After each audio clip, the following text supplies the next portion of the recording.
Let's talk about how to become unoffendable. I used to get hurt quite a lot. I would take offense at things people said. I would overanalyze the faces they made. I would ruminate over their body language or whether I was invited to something or comments that they had made that I wasn't sure how to interpret. And I always interpreted it as some kind of offense to me, like something was wrong with me. They didn't like me. They didn't accept me. They didn't understand me. I felt constantly misunderstood. And I felt like I was at the whim of my emotions, constantly going through these emotional roller coasters, right? The ups and the downs, depending on my interpretation of what other people were saying and thinking about me. I was what you would probably label as hypersensitive. And since that time, I've come a long way, and I've also learned not to, identify with labels like that so easily. But I did spend the large chunk of my childhood and certainly teenage years and young adulthood feeling socially awkward and socially anxious, going to social settings or gatherings with my family and then with my husband's family and in the workplace, and feeling like people didn't like me or people said the wrong thing to me or I was just somehow hurt.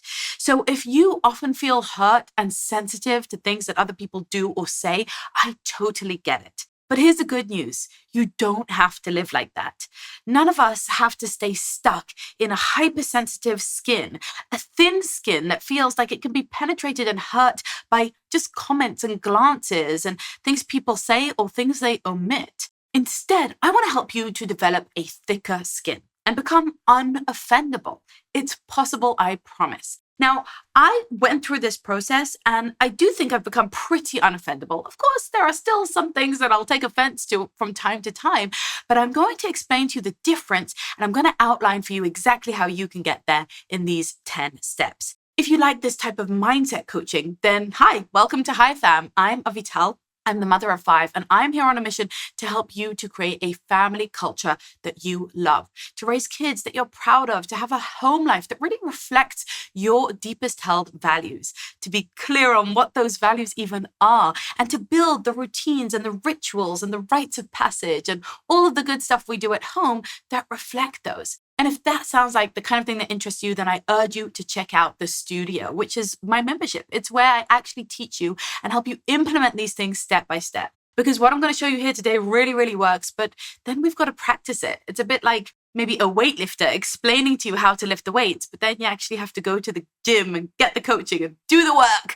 in order to actually get the results. Now, one more warning before we get started. If you're watching this, I'm going to guess that you self-identify as kind of hypersensitive yourself. Like maybe you often get offended or feel insulted.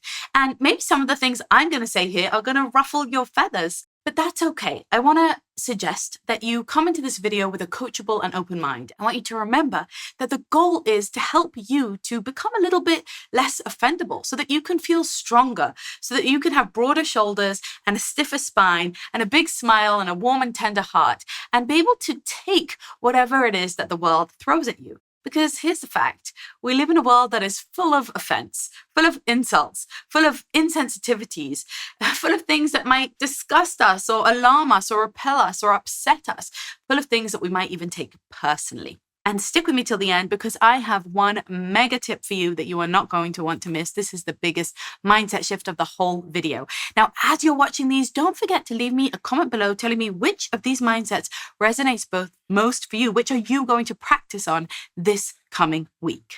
All right, so with that said, let's go to point number 1. The first thing I had to learn to do in order to become unoffendable was to distrust my emotions. Now, I may not have warned you that everything I teach tends to be a little bit countercultural because in the culture at large, we are taught to follow our feelings. We're taught to always trust our feelings and that if we feel it, it must be true. If I feel that someone offended me, then it must be true. But I have learned that that is not usually the case. That in fact, feelings can be very fickle and emotions, especially those knee-jerk reactions that we have to things, can be particularly fickle. They can often rely upon misunderstandings or cognitive fallacies where we're not quite thinking about things in a logical and rational way. In fact, many of us, and especially us women, are often encouraged to be emotional, to express our feelings, to ride those waves, to be on a roller coaster, and to fully feel and express whatever emotions happen to come up in the moment. But that can sometimes encourage us down a very impulsive and rather out of control path. In fact, when I was hypersensitive and being encouraged to feel my feelings and follow my emotions, what I found was that I felt like I don't have any agency.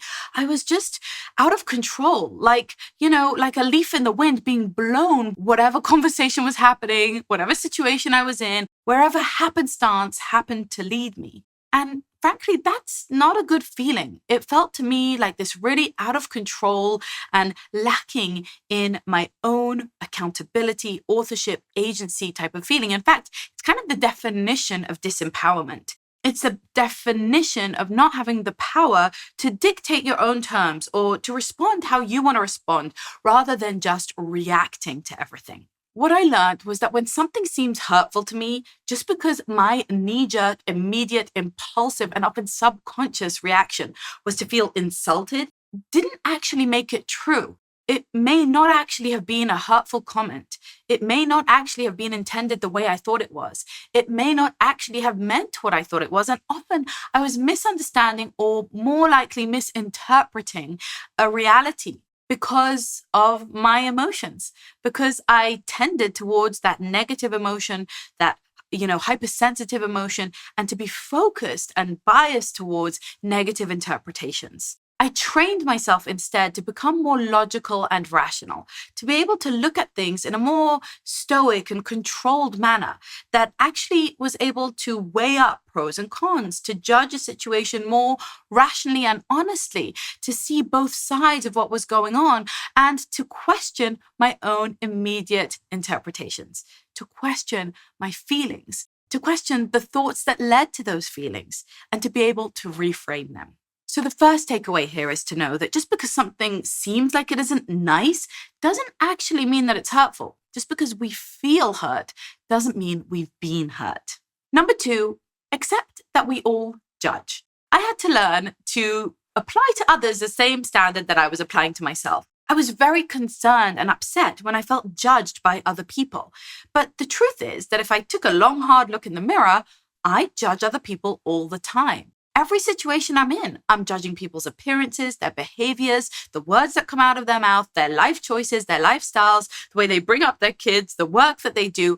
We're all doing that. We all are actually judging and considering what we like, what we dislike, what we align with, what we don't align with, what resonates and what doesn't resonate. And when I was taking such offense to other people judging me, I was unrealistically expecting them to withhold judgment, to suspend the natural discerning process of our brain, and to accept me just as I am and love me as I am and always offer me the benefit of the doubt in a way that I wasn't necessarily extending to others. Accepting that we all do judge helped me to be more understanding of other people having judgment towards me. Why was I having this double standard? Like, I was constantly thinking these thoughts about other people, and it made me understand in a more rational and relaxed way that it was okay for others to think about me in the same terminology, and that maybe I should start with my own judgment of others if I was so sensitive and concerned. This really just leads on from point number 1 about being more rational and logical about just the way the human brain works,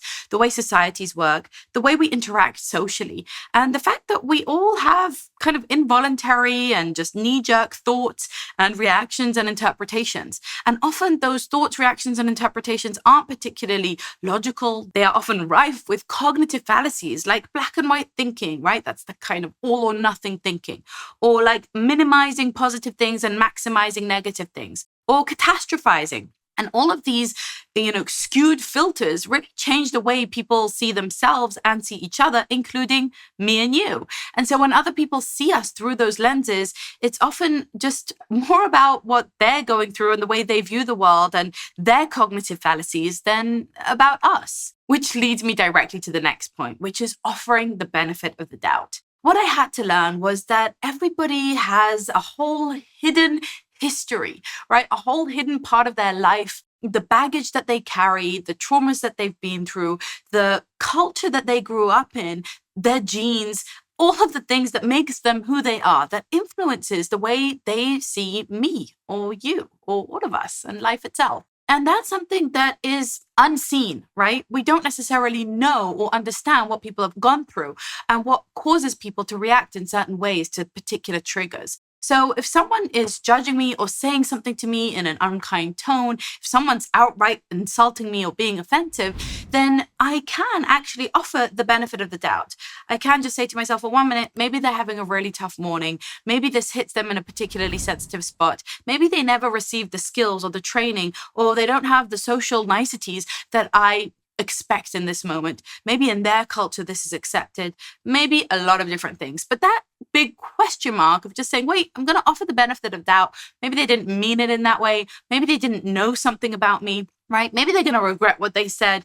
All of these things help me to just kind of step back from taking offense and become a little bit less offendable, knowing that people say a lot of things that they don't necessarily mean or that they didn't necessarily fully see the picture or fully understand what was going on. Part of offering the benefit of the doubt is just understanding that they might be very critical people. Some people are very judgmental, very discerning, very clear on what they like and dislike, what they believe in and don't believe in, and how they judge the world. And that has tremendous benefits too. That's got an upside and a downside, pros and cons, just like most characteristics do.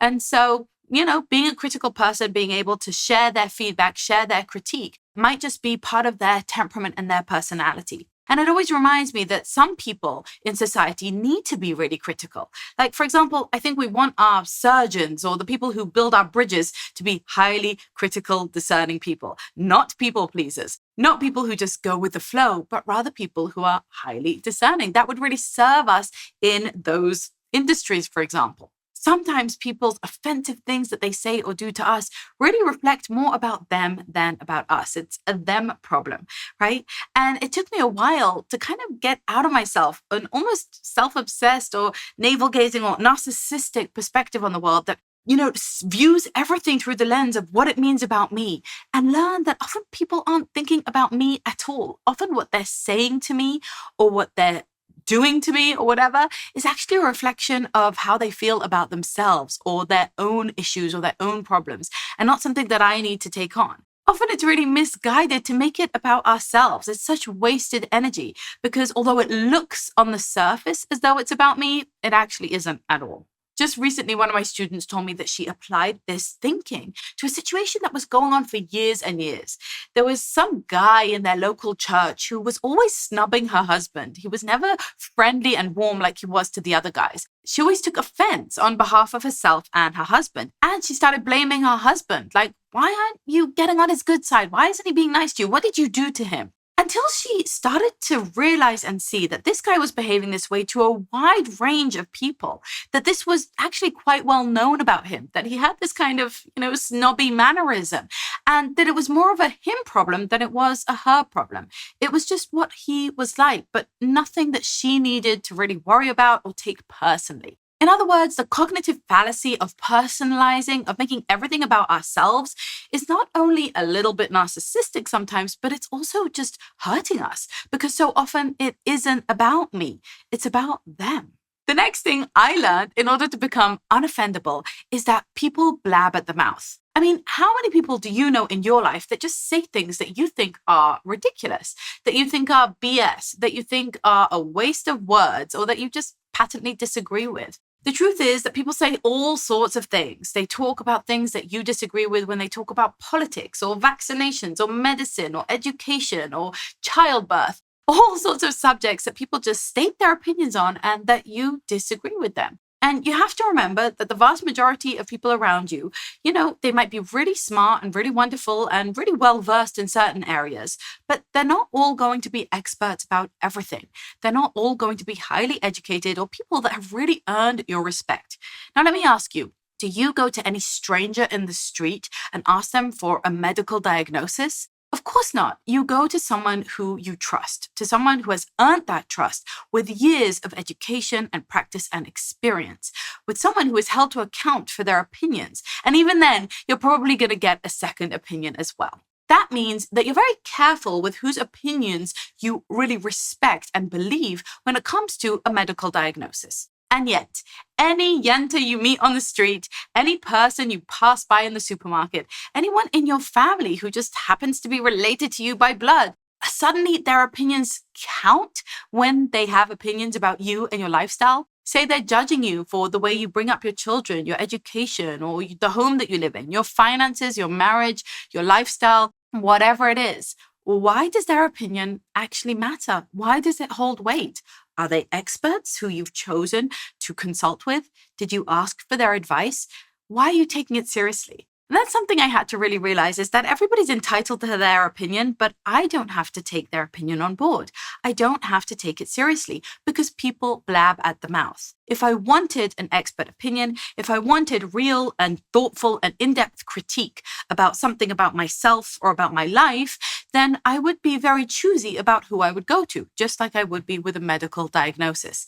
And even then, I would get a second opinion. Just as I'm not taking medical advice from every schmo on the street, I'm not taking opinions about my life and lifestyle from every schmo on the street. It just doesn't bear that much weight. Number 5, what about people who are outright offensive? And you might be thinking, Avital, it's okay. I can offer the benefit of the doubt to some people, but some people are really offensive and they mean to be. And listen, I've been on the receiving end of pointedly offensive comments, anti-Semitic comments, misogynistic comments, racist, homophobic, unkind, obnoxious, mean, or just plain rude comments. And the thing is with comments like this, and this is something I teach my children, is that when people are outrightly offensive, then it says more about them than it does about you. And why would you take offense? Why would you give them that respect of actually honoring their opinion and take it on yourself? Why would you believe it? Why would you engage with it? Why would you empower and platform that idea with your energy and investment? In fact, the most offensive comments can be the easiest ones to completely be unoffendable to, right? You just kind of have that bubble up and be like, that can't touch me. Remember, offensive people say more about themselves than they say about you. But then you might be thinking, okay, what about the people who aren't just outright offensive? They're not rude or obnoxious. In fact, they love me, like my husband, my mother-in-law, my mother, my sister. And they offer me criticisms and feedback that really hurt. They say things about my cooking or about my money management or about my parenting or about my looks that really get me in the gut. What about then? And to this, I'll give you a simple question to ask yourself. Is it true? Many of us don't want to hear criticism and feedback because it hurts to think of ourselves as performing less well than we could or being imperfect and flawed in some way.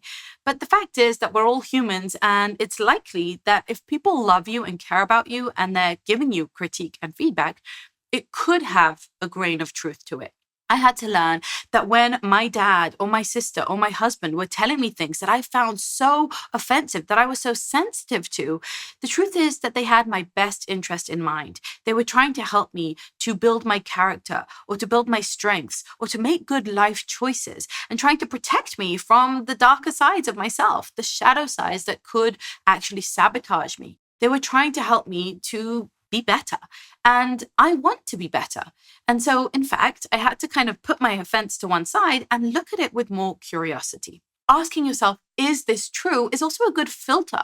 Because if someone says something to you about, say, your parenting, and you say, wait, is that true? If it isn't true, it's easy to leave it to one side.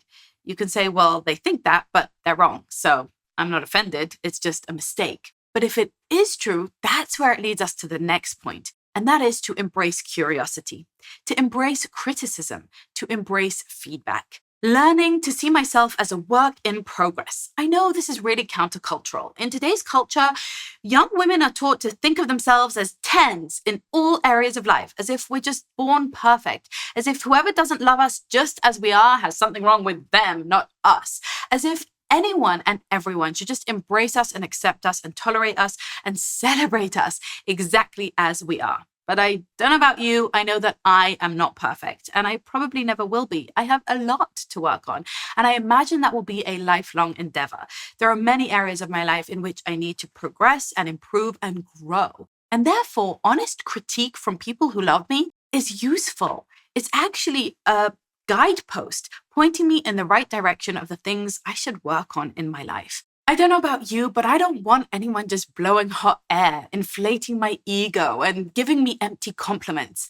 I want to know that the people around me are being honest. When my son tells me that the soup is too salty, I could get offended. I mean, my hypersensitive self is like, why are you insulting my food? Who asked you for your criticism? Fine, you make the soup then, you ungrateful brat. But the truth is that that's useful feedback. If the soup is too salty, next time I know to back off on the salt. If I think it is true, then I need to embrace it with curiosity and help myself to grow in particular areas.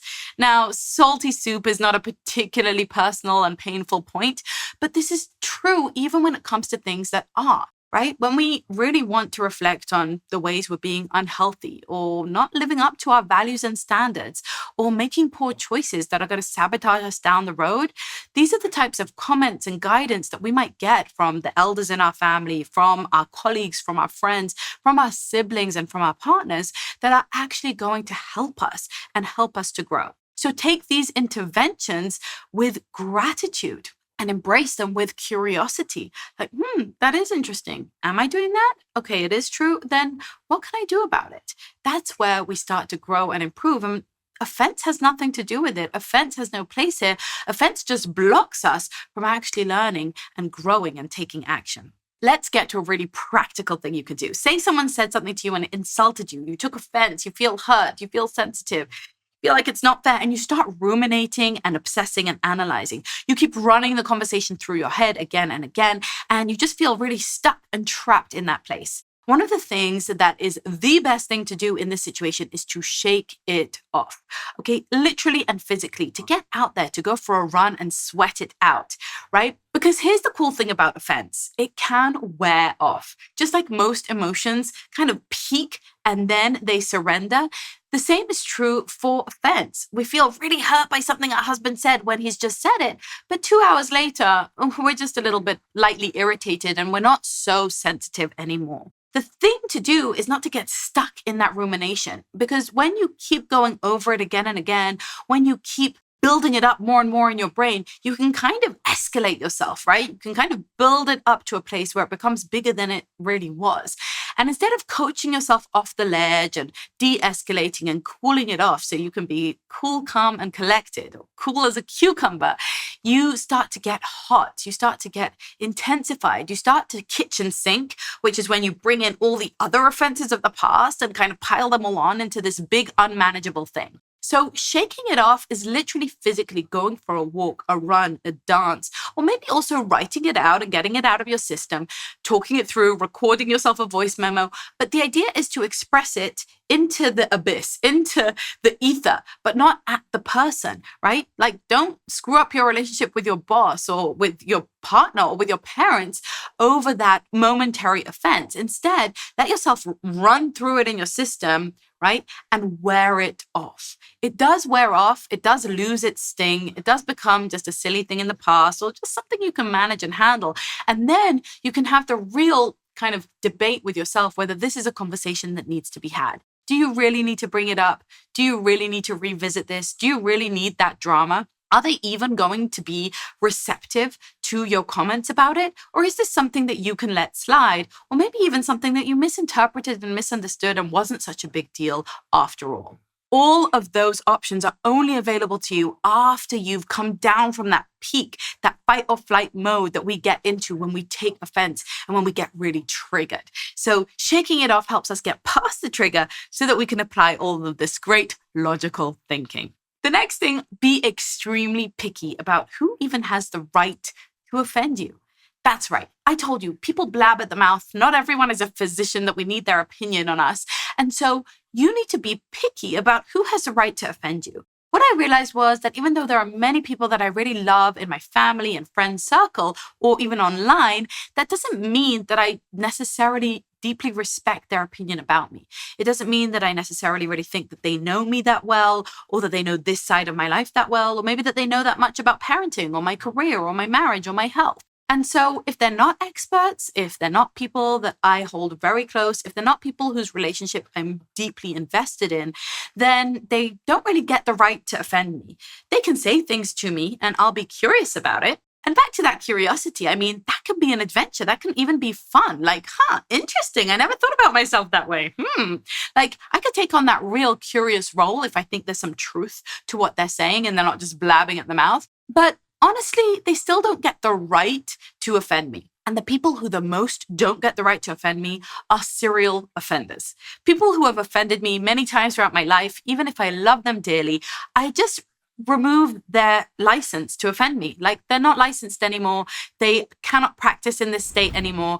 They don't have the credentials to offend me anymore, because I've learned that their offense is more about them than it is about me, isn't true, is hurtful and unnecessary, and is just not something that I'm going to platform, pedestal, license and respect anymore. And so I've learned that there are certain people who will just say offensive things to me, and that's okay. Like, I can live with that because they no longer have that power over me. I've detached and removed and neutralized that threat to say, oh, those people, they just say those offensive things. I detect the pattern. I see it now. I get it. I see what game we're playing. That's fine. I'm out, by the way. I'm not playing anymore. So you go right ahead. We can still have fun, but I'm not playing the game of taking offense. I won't engage in that drama with you. I'm not going to ping pong with you. I'm not going to throw it back to you or sting you back or gossip about it or anything. It's just going to go right by. It's going to slide right off me like water off a duck's back. And I'm not going to be able to give you that satisfaction of hurting me anymore. Sorry about that. Which leads me to the last and final point before we get to our bonus point. And this is something that took me years to learn. And I am so excited for you that you are learning this right now. Not everybody has to like me. I know, it's mind-blowing. I always thought that everybody has to like me. And I was so stuck in couldn't figure out how it could be, why it could be, what was fair about this, how the world could have gone so wrong that there were some people who didn't like me or didn't like certain aspects of me or didn't approve of certain things. The truth is that this is a newsflash. I know it's mind-blowing. I know it's like breaking your screen right now. It's cracking under the shock of what I'm saying. But the truth is that not everybody has to approve. Not everybody has to sign off. Not everybody has to like. Not everybody has to love. Not everybody has to align with or resonate with you. People can disagree with you. People can disapprove of you. People can dislike you. I know, it's crazy, and I don't know why anyone would. You are fabulous. But the truth is that some people just won't like you. Some people will just be offensive towards you. Whether it's a them problem or a you problem or whatever it is, it's just the fact that nobody is for everybody. Nobody is everyone's cup of tea. Nobody is someone that everybody just thinks is awesome or is attracted to or is magnetized by or is impressed by or even just tolerates. No one in the world has that level of omni-likability, right? No one is liked by absolutely everyone. And that, I'm afraid, my friend, includes you and me. And so we just need to accept that and be like, oh, okay, good to know. That's one of the people who didn't like me. That's one of the people who I'm not for. Okay, right? It's kind of like in the dating world, like not everybody's going to want you. Not everybody's going to be attracted to you. Like, it's just a fact of life. We've just got to accept that. In the business world, your product won't be for everyone. Your service won't be for everyone. And you as a person won't be everybody's cup of tea. Not everybody's going to relate and like. And then they might say something offensive or behave in offensive ways or reject you. And you'll just be like, oh yeah, some people, it's just statistical fact, are not going to connect with me. So cool, done. All right, my friend, if you made it this far, you have unlocked the bonus mindset hack, which is one of the most important things that you're going to take away from today's video. And I'm sure there have been a lot of things here, right? So please let me know in the comments below which of these resonates with you the most, which is blowing your mind or surprising you, or which did you just need a little bit of a reminder of? Are you a hypersensitive person, and is this going to help you on your way? If so, I want to let you know about another course that I run. It's called Alchemize, and it's all about mindset. In fact, an entire module of the 3 modules is all about how to become unoffendable, right? All the things I'm teaching you here, but on steroids, right? And exactly how to implement them step by step with your husband, your mother-in-law, your friend, your boss, your colleague, everyone. But it's not just about becoming unoffendable. It's also about becoming unvictimized. So you don't feel like life is happening to you, but in fact, you feel like the agent and the author of your life. And finally, we're also going to talk about how to become unshakable so that you can master anxiety and fear and feeling small and timid and afraid and worried, and instead feel empowered, calm, and confident. If that sounds good to you, make sure that you are on our newsletter list. Go to highfam.com and sign up, and make sure that you join me in Alchemize because it is life-changing. All right, so what is this final point that I want to make to you? Look, the truth is that we think about ourselves as getting offended as if it's a passive thing that happens to us. But offense is not given. Offense is taken. When you take offense from something or someone in the world, you are in fact taking an excuse, taking a weakness, taking something that's going to make you smaller and preoccupied and distracted. You're taking on something that is actually going to take up space in your heart and mind. I'm taking offense, I'm offended. Instead of taking, say, accountability, taking responsibility, taking interest, taking part in something, or taking action. Ultimately, taking offense makes us small and weak. It's a bit like taking a boiling potato. You just burn your own hands and you've got to drop it like it's hot. It's not good for you to carry that around. It doesn't punish the person who offended you because they often don't even know. And it doesn't help you. It just hurts you. And so I want to suggest that rather than taking offense, you take interest, you take action, you take part in something, you take accountability, you take responsibility, and you move forward in your own life and worry a little bit less about what other people think, do, and say. I hope this resonated for you. If it did, leave me a comment below, subscribe, share it with your friends, and I'll see you next time. Keep on living that high fam life. Bye.